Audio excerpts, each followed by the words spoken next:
Welcome to new TV Telugu. నటుడు మంచు మనోజ్ తన రాబోయే చిత్రం డేవిడ్ రెడ్డి కోసం తీవ్రంగా శ్రమిస్తున్నాడు. గత 3 వారాలుగా జిమ్ లో కఠినమైన కసరత్తులు చేస్తూ తన పాత్రకు అవసరమైన ఫిజిక్ ను సిద్ధం చేసుకుంటున్నాడు. ఈ నేపథ్యంలో తన పట్టుదల గురించి వివరిస్తూ ఆయన సోషల్ మీడియాలో పెట్టిన ఓ పోస్ట్ అందరినీ ఆకట్టుకుంటోంది.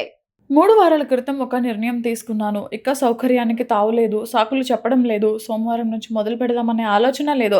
మళ్ళీ రియల్ స్టంట్స్ మోడ్‌లోకి వచ్చేసాను అని మనోజ్ తన ఇన్‌స్టాగ్రామ్ పేజ్‌లో రాశాడు.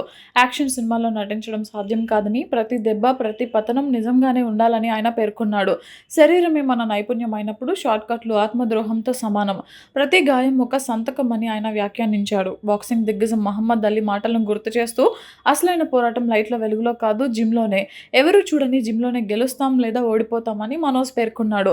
ఇంకా చాలా దూరం ప్రయాణించాల్సి ఉందని, కానీ 21 రోజుల క్రితం ఉన్న మనిషిని ఇప్పుడు కాదని, ప్రస్తుతానికి ఇది చాలని ఆయన తెలిపాడు.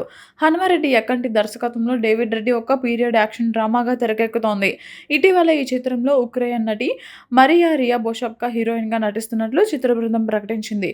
ఇందులో ఆమె క్లారా విట్మోర్ అనే పాత్రలో కనిపించనుంది. పాన్ ఇండియా స్థాయిలో వస్తున్న ఈ చిత్రంలోకి ఆమెకు మనోజ్ సాదర స్వాగతం పలికాడు.